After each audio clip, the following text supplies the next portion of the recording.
नमस्कार किसान भाइयों, कृषि दर्शन कार्यक्रम के इस अंक में आपका हार्दिक स्वागत है। किसान भाइयों, वो कहते हैं ना कि परिवर्तन ही प्रकृति का नियम है, और ये सही भी है, क्योंकि ये परिवर्तन ही है जो आपको आपके खेती के पुराने परंपरागत तरीकों के बजाय तकनीकों पर आधारित खेती करने के लिए प्रेरित करता है। इससे आप तो तरक्की करते ही हैं, साथ भी देश भी तरक्की करता है।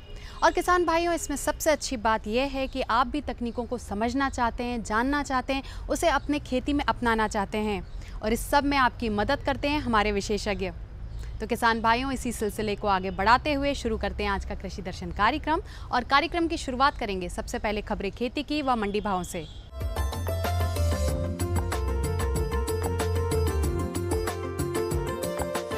नमस्कार किसान भाइयों, खबरें खेती की में आपका स्वागत है। आइए सबसे पहले देखते हैं कृषि के मुख्य समाचार। बांस के उपयोग में हो वृद्धि, असिंचित गेहूं की उन्नत किस्में, मटर की फसल में पौध संरक्षण, धनिया फसल में सामयिक कार्य और रिच फरो अटैचमेंट। मुख्य सचिव श्री एंटोनी डिसा ने मध्य प्रदेश राज्य बांस मिशन द्वारा बांस को लोकप्रिय बनाने और उसका उपयोग बढ़ाने की गतिविधियों की समीक्षा की। श्री डिसा की अध्यक्षता में मिशन की राज्य स्तरीय स्टीयरिंग समिति की बैठक में बांस को करमुक्त करने तथा बांस उत्पादक 16 जिलों में से बालाघाट को छोड़कर शेष जिलों में बांस को ट्रांजिट पास से मुक्त करने पर विचार किया गया। बांस रोपणी तथा उससे बनने वाली सामग्री को मुख्यमंत्री स्वरोजगार योजना से जोड़ने पर भी चर्चा हुई। अगर आपके पास सिंचाई की पर्याप्त सुविधा नहीं है तो असिंचित गेहूं की उन्नत किस्मों का चयन कर कम पानी में अच्छा उत्पादन प्राप्त कर सकते हैं। इनमें मुख्य रूप से HD 4672 मालवा रतन जो 14 से 16 क्विंटल प्रति हेक्टेयर उत्पादन देती है। साथ ही HI 8267 मालवा कीर्ति गेहूं की यह किस्म 16 से 18 क्विंटल प्रति हेक्टेयर का उत्पादन देती है। अमृत HI 1500 भी एक उन्नत किस्म है जो लगभग 16 से 18 क्विंटल प्रति हेक्टेयर उत्पादन देती है। इसी के साथ HN 2004 अमर, इसकी उत्पादन क्षमता भी 16 से 18 क्विंटल प्रति हेक्टेयर है। असिंचित क्षेत्रों में किसान इन कम पानी वाली किस्मों को लगाकर लाभ कमाएं। मटर की फसल से अच्छा उत्पादन लेने के लिए उसको रोगों व कीटों से बचाना ज़रूरी है और उसकी ज़रूरत के अनुसार पोषक तत्व भी देना ज़रूरी है। आप अपनी फसल का सही से निरीक्षण करते रहें। जहां फसल 1 माह की हो गई है वहां इस समय मटर में भूरी मक्खियों का प्रकोप देखने को मिल रहा है। इसके नियंत्रण के लिए इमिडाक्लोप्रिड की 10 मिलीलीटर मात्रा प्रति पंप यानी 15 लीटर पानी के हिसाब से घोल बनाकर 200 लीटर घोल का छिड़काव प्रति एकड़ के मान से करें। और अच्छी बढ़वार के लिए 20:20:20 NPK की 1 किलो मात्रा को 150 लीटर पानी में घोलकर प्रति एकड़ के मान से छिड़काव करें। धनिया की पैदावार बढ़ाने के लिए समय समय पर फसल का निरीक्षण करते रहें। साथ ही फसल से अच्छा उत्पादन प्राप्त करने के लिए कीट नियंत्रण बहुत ज़रूरी है। फसल की नियमित हल्की सिंचाई करते रहें, परंतु पानी की अधिकता होने पर नीचे की पत्तियां पीली पड़ जाती हैं और गुणवत्ता पर प्रभाव पड़ता है। किसान इस बात का विशेष ध्यान रखें कि धनिया के खेत में उतना ही पानी दें कि खेत की मिट्टी को मुट्ठी में दबाने पर लड्डू ना बने। अतः हल्की सिंचाई करें और अच्छी बढ़त के लिए पानी में पूर्ण घुलनशील उर्वरक 19-19-19 या 20-20-20 की 1 किलो मात्रा को 150 लीटर पानी में घोल बनाकर प्रति एकड़ के मान से 7 दिन के अंतर पर छिड़काव करें। तो किसान भाइयों, खबरें खेती की में फिलहाल इतना ही। चलते चलते आप देखिए मंडी भाव और मुझे दीजिए आज्ञा। नमस्कार।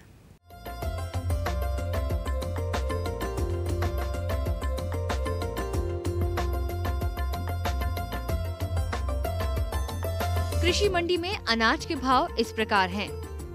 मक्का आगर की मंडी में न्यूनतम भाव 1220 रुपए प्रति क्विंटल, अधिकतम भाव 1401 रुपए प्रति क्विंटल। बैतूल में न्यूनतम भाव 1150 रुपए प्रति क्विंटल, अधिकतम भाव 1350 रुपए प्रति क्विंटल। इंदौर की मंडी में मक्का का न्यूनतम भाव 1100 रुपए प्रति क्विंटल, अधिकतम भाव 1350 रुपए प्रति क्विंटल। खंडवा में न्यूनतम भाव 1196 रुपए प्रति क्विंटल, अधिकतम भाव 1333 रुपए प्रति क्विंटल। गेहूं अजयगढ़ की मंडी में गेहूं का न्यूनतम भाव 1485 रुपए प्रति क्विंटल। अधिकतम भाव 1550 रुपए प्रति क्विंटल। बदनावर में 1475 रुपए प्रति क्विंटल। अधिकतम भाव 2050 रुपए प्रति क्विंटल। भिंड की मंडी में गेहूं का न्यूनतम भाव 1500 रुपए प्रति क्विंटल। अधिकतम भाव 1500 रुपए प्रति क्विंटल। खरगोन में न्यूनतम भाव 1550 रुपए प्रति क्विंटल। अधिकतम भाव 1760 रुपए प्रति क्विंटल। सरसों, सागर की मंडी में सरसों का न्यूनतम भाव 3550 रुपए प्रति क्विंटल। अधिकतम भाव 3870 रुपए प्रति क्विंटल। नीमच में न्यूनतम भाव 3000 रुपए प्रति क्विंटल। अधिकतम भाव 4821 रुपए प्रति क्विंटल। अजयगढ़ की मंडी में सरसों का न्यूनतम भाव 4400 रुपए प्रति क्विंटल। अधिकतम भाव 4450 रुपए प्रति क्विंटल। मंदसौर में न्यूनतम भाव 4243 रुपए प्रति क्विंटल। अधिकतम भाव 4652 रुपए प्रति क्विंटल।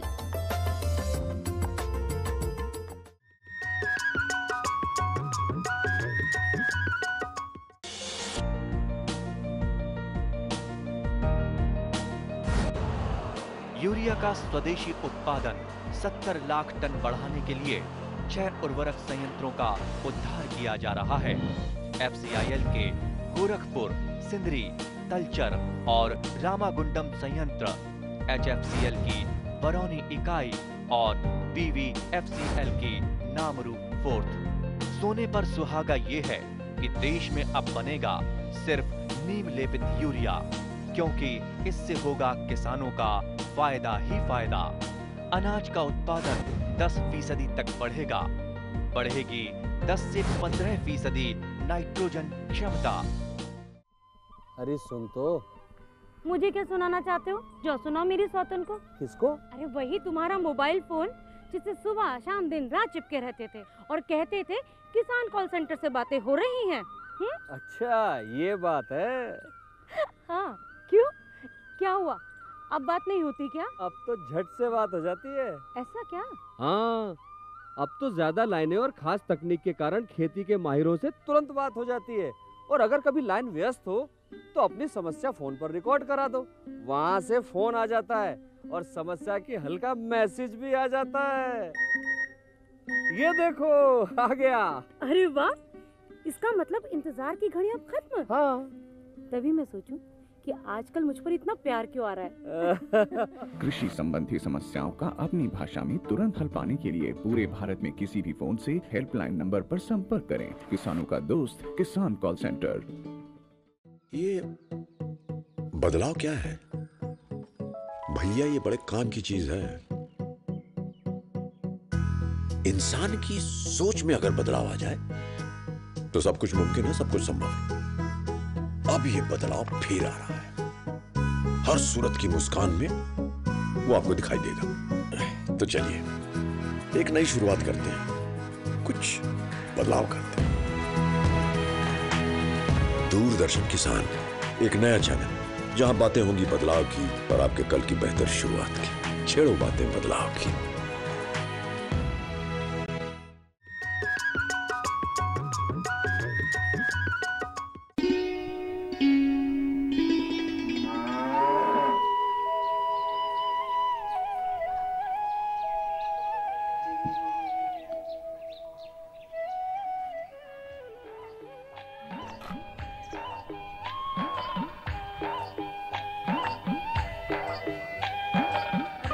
सुबह से ही कानों ने जवाब दे दिया, दिन भर चिल्लाऊंगी क्या? अरे मैं कह रही हूँ ये मुंह दांतों को कब तक घिसोगे? पिसाई बोरा गई हो का? भुनसारे भुनसारे कहाँ होती है पिसाई? मैं कह रही हूँ कि ये मुंह दांतों की कब तक घिसाई होगी? बस हो ही गया। ये देखो, प्रकाश सोया पड़ा है। अरे ए प्रकाश उठना, उठ। ए प्रकाश उठना, रमा और बहू आ रहे हैं बेटा, बस स्टैंड जाना है।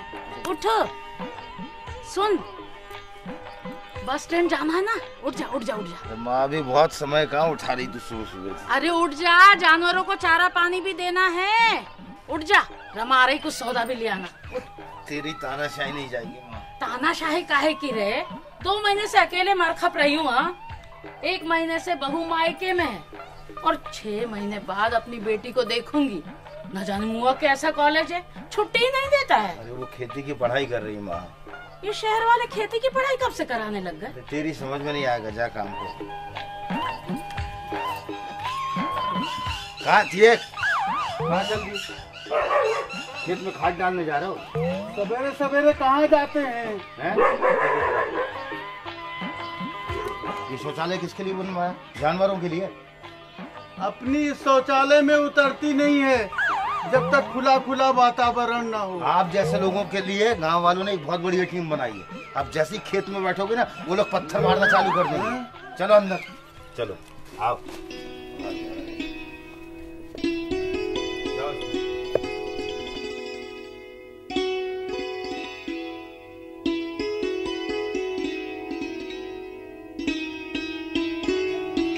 तो समझाना बहुत मुश्किल है। सुन बेटा सुन, जल्दी जा, बैलगाड़ी जरूर ले जाना याद से, हैं?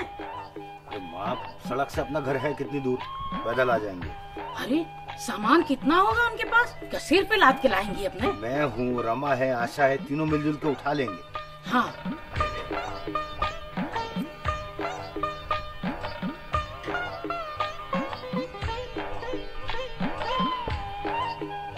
लो आ गए। ये भी कोई बात हुई? बंद कमरे में हल्के होना, अपना तो मन नहीं भरा। सुनो, प्रकाश को 200 रुपया दे दो, कुछ सामान लाना है। कमाल करती हो, जब देखो तब पैसे ही मांगती रहती हो। पैसे क्या पेड़ पर लगते हैं? अरे तो क्या मैं अपने खाने के लिए मांग रही हूँ? बहू रमा आ रही है, उसकी चिंता नहीं है। नाराज मत हो, तुम तो जानती हो इस बार फसल अच्छी नहीं हुई। तो क्या भूखे मर जाएं? अब फसल अच्छी नहीं हुई है, इसमें किसका दोष है बताओ? अरे न तुम्हारा दोष है न मेरा, सब भगवान की माया है। बापू, जब हमसे कुछ नहीं बनता ना, तो सारा दोष भगवान पे डाल देते हैं। तू जा बेटा। हाँ।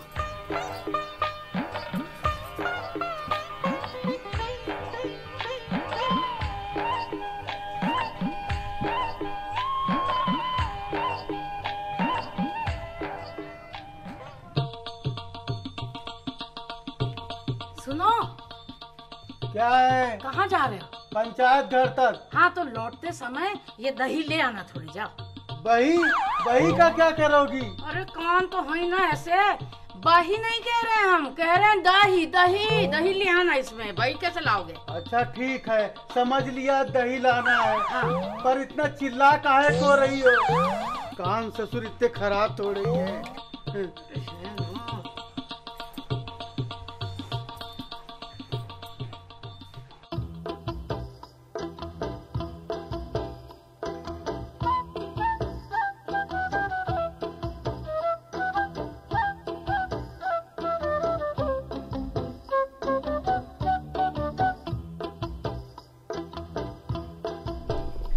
सुप्रभात, सुप्रभात।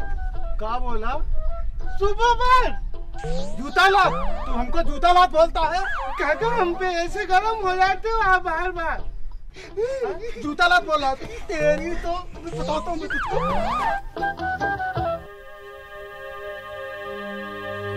बापू ठीक कह रहे हैं, पैसे कहाँ से आए? फसल चौपट हो गई, पानी ठीक गिरा, फिर भी अब एक नई समस्या कि अगली फसल के लिए पैसा कहाँ से आए? तो भगवान, क्या दिन दिखा रहा है। अरे देवदास, किस गुण ताड़े में हो? मैं आ गई। तू कब आई? तू तो 10 बजे वाली बस से आने वाली थी ना? सुबह की एक बस थोड़ी ना है, मैं सुबह वाली बस से आ गई। और रमा नहीं है? जीजी के सेमेस्टर चल रहे हैं। क्या चल रहा है? पेपर। अरे तो हिंदी में बोला करना, अंग्रेजी अपने पल्ले नहीं पड़ती। अरे कोशिश तो करो, सब पल्ले पढ़ने लगेगी। हाँ, इस उम्र में अंग्रेजी पढ़ूंगा। पढ़ने लिखने और सीखने में उम्र आड़े नहीं आती। अच्छा चलो चल, माँ इंतजार कर रही है तेरा, चल।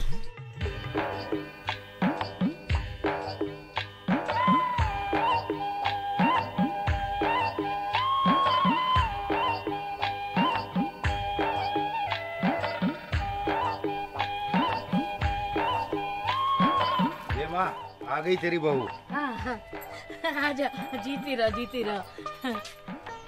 अकेली आई हो? अरे रमा नहीं आई क्या?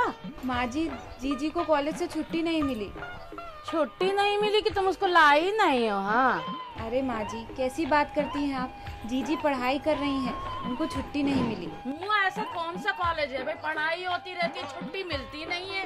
अरे माँ कभी कभी बहुत ज्यादा भावुक हो जाती है। माँ जी, जीजी कृषि विशेषज्ञ की पढ़ाई कर रही हैं। कृषि विशेषज्ञ उनको बनना है और 1 महीने की तो बात है, मैं खुद जाकर उनको लेकर आऊंगी।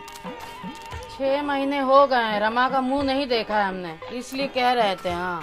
अरे बहू, सब कुशल मंगल तो है। खुश रहो। रमा दिखाई नहीं दे रही है। बापू, अभी उसकी परीक्षाएं चल रही है, वो 1 महीने बाद आएगी। बहू, तुम तो ABCD पास हो, तुम्हें खेती की जानकारी तो होगी?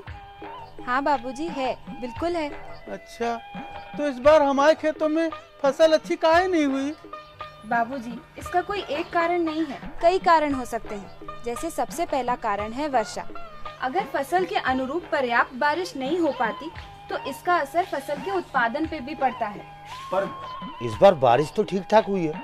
हाँ, तो और कोई कारण हो सकता है, जैसे खाद, जमीन की जुताई, बुआई, मिट्टी। देखो, आजकल सभी क्षेत्र में विज्ञान और टेक्नोलॉजी को शामिल किया गया है ताकि कम प्रयास में अधिक उत्पादन हो। अब ये तू क्या बगान और कलौंजी की बात कर रही है? हमारे पल्ले तो कुछ नहीं पड़ता। अरे बाबूजी, विज्ञान और टेक्नोलॉजी मतलब पहले जिस प्रकार से खेती होती थी और आज जिस प्रकार से खेती होती है उसमें काफी बदलाव आ गया है। खोज और परीक्षण से ये पता लगाया गया है कि ज्यादा से ज्यादा फसल कैसे पैदा की जाए। अच्छा बहू, तो हमें भी बता दे वो तरीका। बाबूजी, सब बताएंगे। अभी तो आए हैं, मुंह हाथ धो ले, खाना पका ले, फिर। अच्छा बहू, तू मुनगे की कढ़ी बनाना, मैं ये दही लेकर आया हूँ। जी बाबा। हाँ, चल।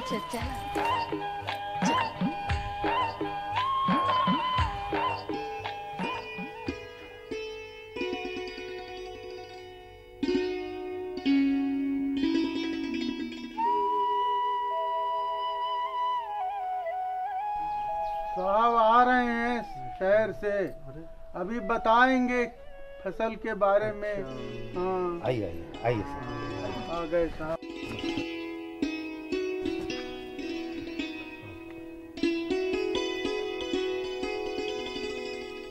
तो आज सॉइल हेल्थ कार्ड के बारे में कुछ आप लोग जानना चाहते हैं। चलिए, ये बहुत ही खुशी की बात है कि अब हमारे देश में सॉइल हेल्थ कार्ड बनाने का भी एक काफ़ी, हमारे देश की सरकार जो है अब सभी किसान भाइयों के लिए सॉइल हेल्थ कार्ड बनाने का एक प्रोग्राम स्टार्ट कर रही है। और मैं आपको बताऊं कि सॉइल हेल्थ कार्ड एक इतनी ज़रूरी चीज़ है, क्योंकि देखिए हम लोग का सब कुछ जो जीवन है, न केवल फसल तो चलिए सारे किसान भाई उगाते हैं, पूरा का पूरा जीवन ही हमारा मिट्टी पे आधारित है। और इसलिए मिट्टी का सही संरक्षण, उसकी गुणवत्ता के आधार पे उसका प्रबंधन, ये एक बहुत ज़रूरी चीज़ है।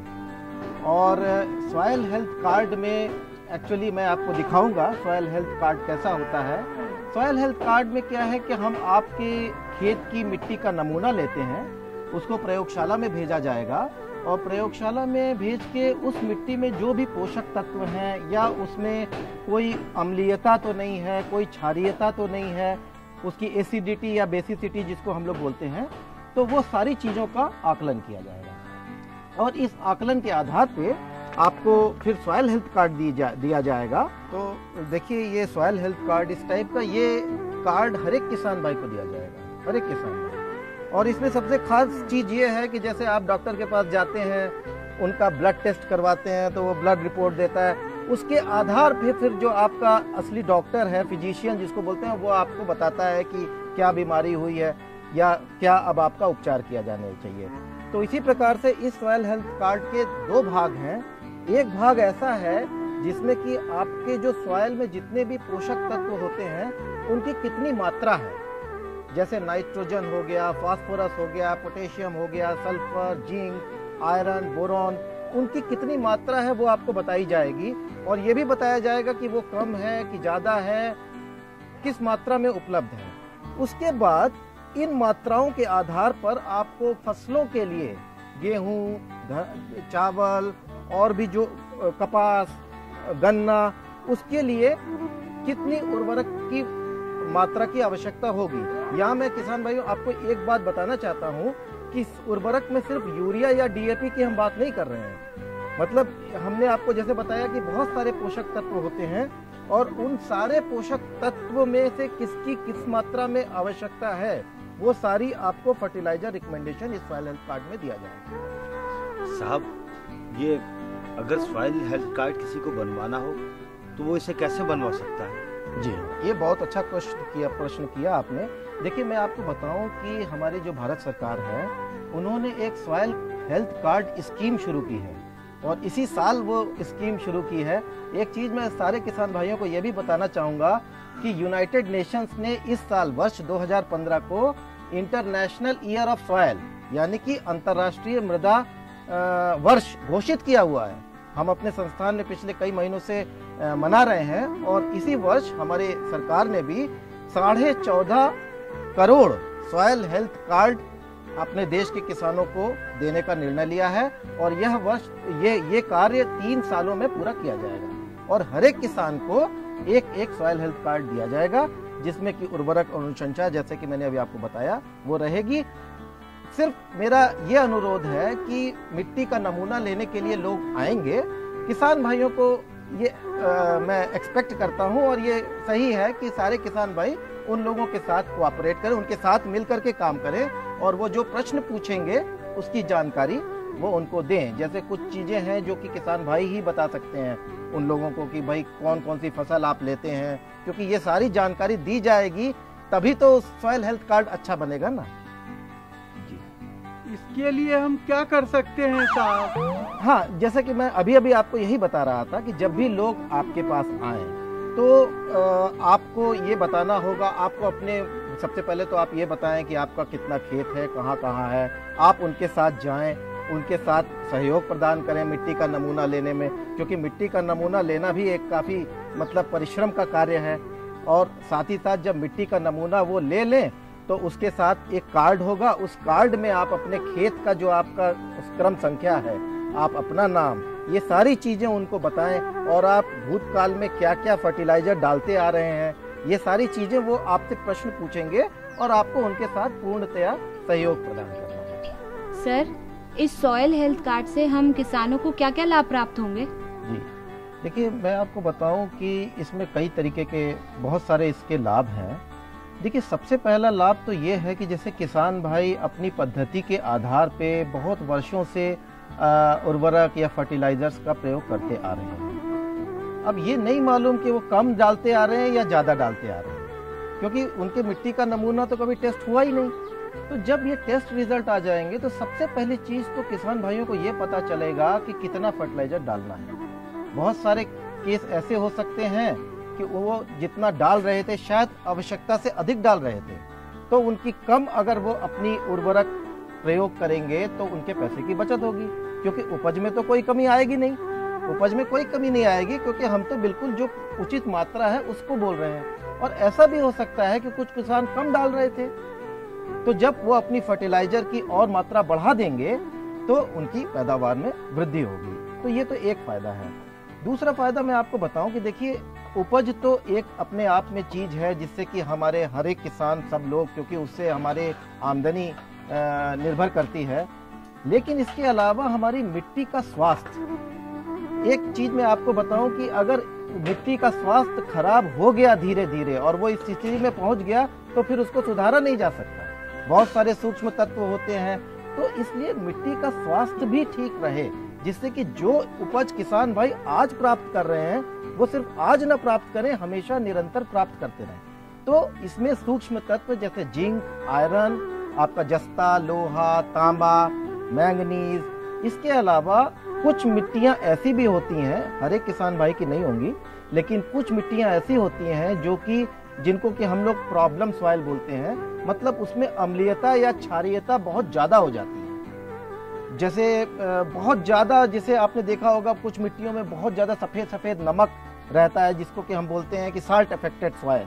तो उस टाइप की मिट्टियों में आप फर्टिलाइजर डालें, सही डालें, तो भी आपको कोई लाभ नहीं होगा। तो उसमें अमेंडमेंट यानी कि उसका उपचार करने का तरीका, अगर उसकी आवश्यकता है, अगर उस टाइप की मिट्टी है तो उसके लिए लाइम होता है या जिप्सम होता है, तो उसकी अनुशंसा भी इस सॉइल हेल्थ कार्ड में की जाए। मतलब कहने का ये है कि ये सॉइल हेल्थ कार्ड आपके हाथ में अगर आ जाता है तो इससे आपको अपने फर्टिलाइजर या मिट्टी के रख रखाव या उसके मैनेजमेंट से संबंधित सारी जानकारी आपको मिल जाए। धन्यवाद साहब, आपने जो भी सॉइल हेल्थ कार्ड के बारे में बातें बताई हैं वो हम सबको समझ में आ गई, और गांव के जितने भी लोग हैं हम उनको बताएंगे इस बारे में। और जो टीम परीक्षण के लिए आती है तो हम उसका पूरा सहयोग करेंगे। धन्यवाद। चलिए। और हाँ सर, अगर दोबारा आपकी जरूरत पड़ी तो आपको जी बिल्कुल बिल्कुल, हम तो कोई भी वैज्ञानिक, हम लोग तो बिल्कुल हमेशा चाहते हैं कि हमारे जो भी हम कर सकते हैं उसको हम कर पाएं। चलिए आइए।